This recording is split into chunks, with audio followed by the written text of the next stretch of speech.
Welcome to Front Office Pros. We are in week 17 of the 2023 season. However, you need to be thinking about 2024 season and beyond, and that's why Joe and I have some Dynasty trade targets to monitor heading into the 2024 offseason.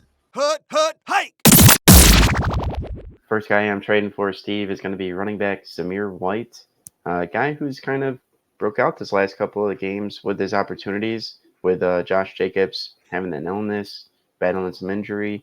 You know, that Thursday night game against the Chargers, he had 17 carries, 69 yards, and a touchdown. Followed that up with a nice performance on Monday versus the Chiefs. He had 22 carries in that game for 145 yards with a long of a run of a 43, so it's showing his explosiveness as well. Really like what I've seen from him. You know, Josh Jacobs is a free agent at the end of this year. Don't know if, they'll leave Zamir White to be the guy or not, especially with a possible change of the at coach. But if they do, I mean, he was a fourth-round pick. He's even if they do decide to draft somebody, there's not too many people ahead of him, and I still think he'd find some sort of involvement as well. And he's pretty low on our trade target list. He's got a value of a 25, which puts him in the guys like a Michael Carter. The guys ahead of him is even Jaleel McLaughlin, who's an undrafted free agent, Clyde Edwards-Helaire, Tank Bigsby, who really hasn't shown much, and, Justice Hill as well. So you can get this guy pretty cheap. I'd look to be buying him, for the future, and just in case he ends up being the workhorse for the Raiders going forward. Yeah, based on that Draft Sharks trade value chart, I think, he's a very reasonable price to go get. And here's the thing. On one side of it, you have possibly a new head coach coming in. With that new head coach and new general manager, because both Ziegler and Josh McDaniels are out of the Raiders, do they go ahead and draft a new running back? Do they sign a new running back? I don't think Josh Jacobs will be back. If he is back, then his value obviously isn't as good. But here's the thing. Even if Zamir White doesn't take over, what we've been able to see that he's a capable backup running back, that in the event of an injury, he steps in. And with the running back position, injuries happen all the time.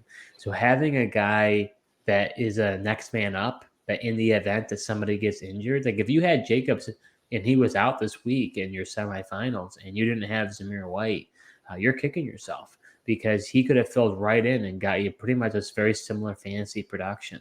So this is a guy that is going to be some uncertainty with the Raiders heading into next offseason, but I think he's a guy I'm willing to take a gamble on, because I think even if he doesn't become the starter, he has that potential, but if not, he's a good reserve guy in the event of an injury.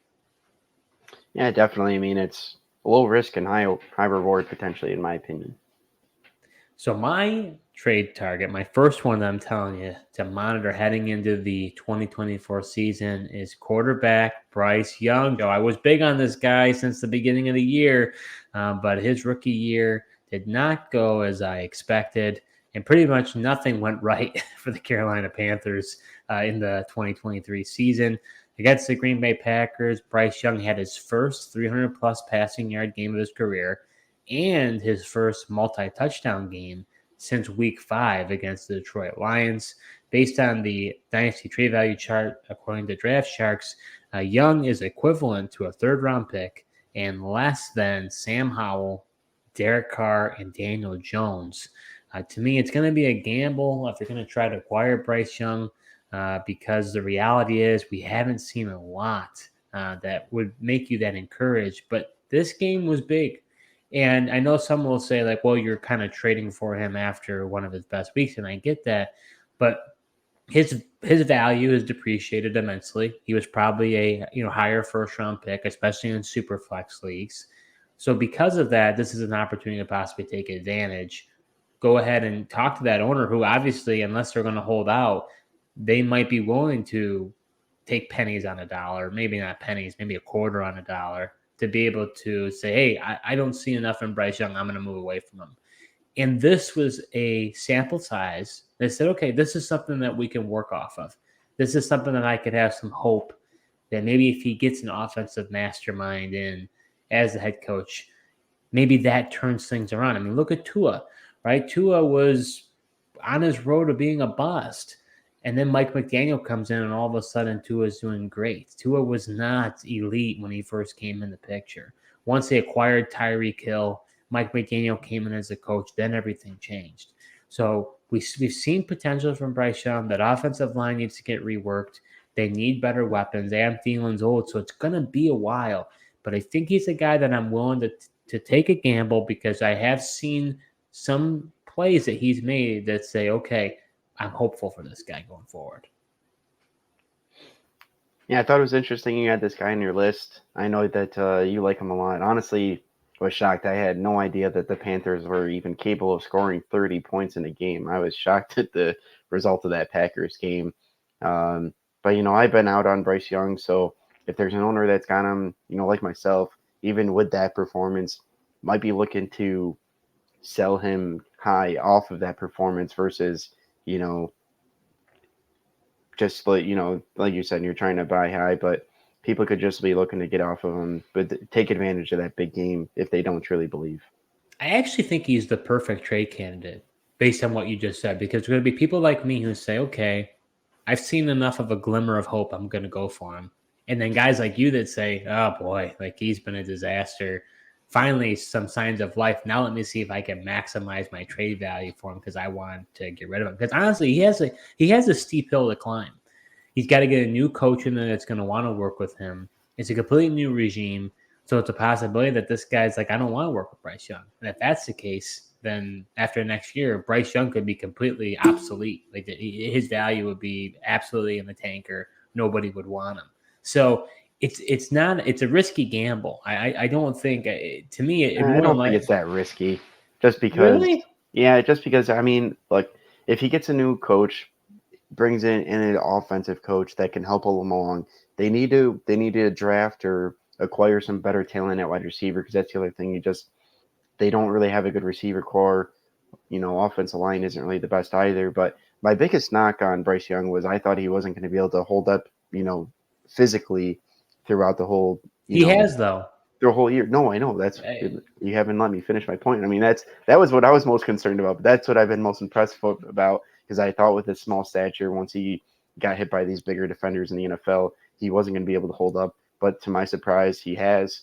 So I think if the situation gets better, we just saw with Justin Fields, they go out and get DJ Moore. He's been better and been able to support DJ Moore as well. Maybe that's just what Bryce Young needs. To your point with Tua, they get Tyreek Hill, an offensive coordinator, and an offensive coach. If that happens, maybe Bryce Young looks better in the future. But to your point as well, your price of acquiring him is far lower than it would have been at the top of the season, where everyone was thinking this is possibly one of the top dynasty quarterback guys to have because he was the first round pick or the number one pick overall in the draft. Yeah, you got to take advantage of the dip. And if you believed in him before, you've seen enough that hopefully he does it.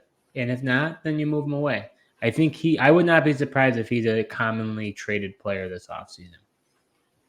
Yeah, I'd agree because you're going to have people that kind of like myself who don't necessarily believe in his talents and what he could possibly do. Then there's going to be people like you who, were really high on him and still want him. And you're probably going to go get him. I agree. He's going to be highly traded. So are you enjoying this video so far? Well, if you are, show your support to our new channel by hitting the subscribe button and liking this video. We'll be creating videos all NFL season long, so you're not going to want to miss what we have in store. My next trade target, Steve, is going to be wide receiver Marvin Mims. Got to see a glimmer of what he can do as far as the tough contested catches this past game against the New England Patriots.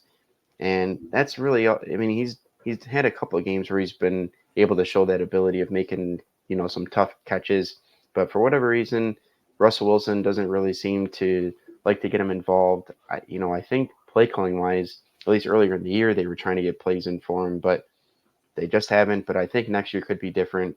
Second year under his belt, with Sean Payton, Broncos moved up, traded for this guy, and I think eventually he's going to be a staple of the offense. I do expect the Broncos to move away from Russell Wilson, so hopefully they'll get a quarterback that'll actually look for him and find the open guy instead of Russell Wilson really just only trusting Cortland Sutton. And he's the first read that Russell has, and it's tough for him to kind of move off and find another guy. I think the owner that's going to have Marvin Mims, there is some buzz there, excitement with what he was going to do with Russell Wilson, but honestly. I mean, he's had 32 targets, 21 catches, and not too many yards and only one touchdown on the season. So he's been pretty disappointing. You can acquire him at a pretty low cost at the moment, but I think there's brighter days ahead for Marvin Mims in this Broncos offense. And you could get him for a guy like Jamison Williams, Tyler Lockett, even Gabe Davis if you wanted as well. So what do you say to people like friend of the podcast, Dustin Ludke, who says that Marvin Mims sucks? Yeah, I just didn't. I don't understand it. I don't think he sucks by any means. I mean, he shows flashes in the return game, but I think he's more than just that return specialist. I know the Broncos haven't showcased him really as that, but I think he definitely has that ability. I mean, even in the Texans game where Dustin tweeted out that he sucked, would have looked a lot different if Russell Wilson didn't overthrow him on that deep ball that he possibly could have got. So I think a lot of it's kind of been a Russell Wilson problem, not so much the fact that Marvin Mims sucks. And if Russell Wilson isn't around next year, I expect better things from him. I think it's worth kicking the tires on him. You saw that once Cortland Sutton was out of the game due to that concussion, they had to use him more, and he did show some flashes. And here's the thing: this was Sean Payton's first draft pick, because really, I mean, George Payton was the GM, but he was the GM in name only. I mean, this was Sean Payton's first draft that he took over. He was pulling the strings, and he went ahead and said, "Hey, look, I want to trade up for this guy, but going to the second round to acquire this wide receiver out of Oklahoma." And they haven't used him as much as I thought that they would. But to me, there's no way that they trade up with this guy for a glorified special teamer. I understand he's been dynamic in special teams, but this is a guy that they are going to want to use as a receiver in the offense. And we got to remember, Judy has been lackluster. Sutton has done really well. Sutton's under contract. Judy's got one more year. So like you said, Joe, the new quarterback come in the picture.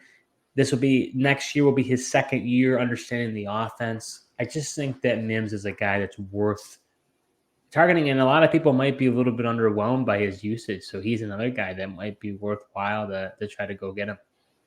Yeah, definitely. I mean, it's hard not to be underwhelmed if you talk, like I said, I mean, he had 32 targets, 21 catches, 361 yards, and one touchdown on the season. So, I mean, that's pretty disappointing. Like I said, the buzz around him was there, and the fact that the Broncos traded up for him, thought we were going to utilize him, especially once Tim Patrick goes down, but just hasn't been there for whatever reason.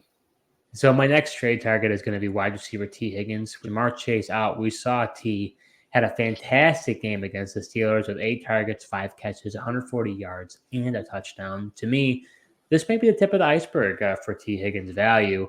And the reason why I say that is because I think Tee Higgins wants to prove out there that he is capable of being a number one receiver. He's going to be a free agent in this upcoming offseason. And I do not believe that the Bengals will have the salary cap to afford them. Obviously, they can do a lot of rearranging, and they can sign him if they so choose. They could possibly also franchise tag him if they're trying to say, hey, let's try to go for it for one more year. But the reality is Jamar Chase will be coming up very shortly. And the reality is it's going to be Chase and Burrow for the long haul for the Cincinnati Bengals.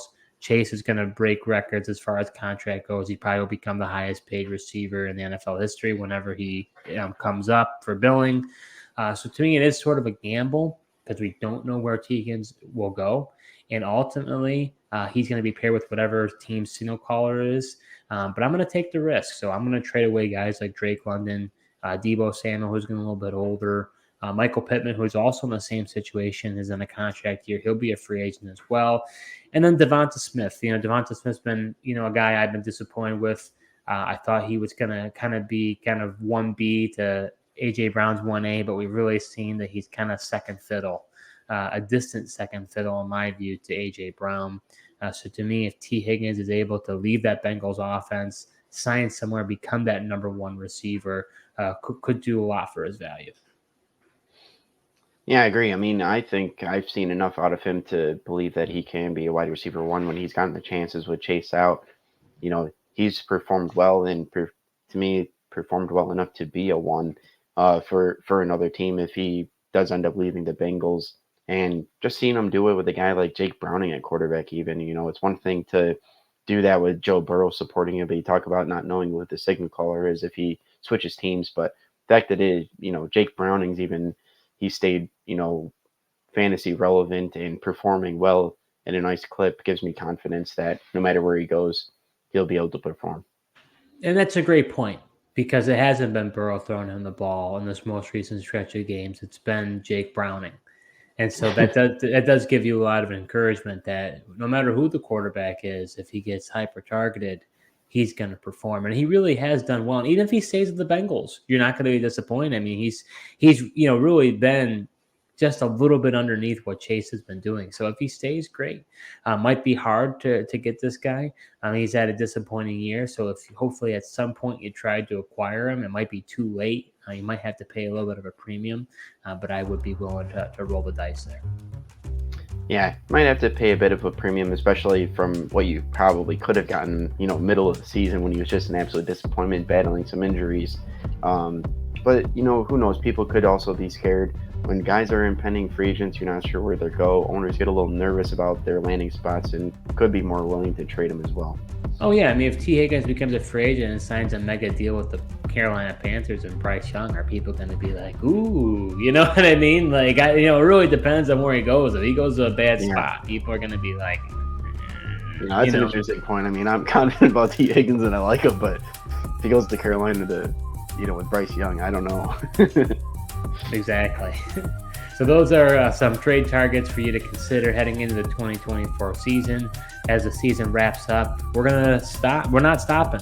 We're going to keep going. We got more videos and podcasts coming your way heading into the 2024 season. Make sure you hit that notification bell because we continue to have videos on a weekly basis. And we'll be back next week to do it all over again. Thank you so much for watching, and until next time.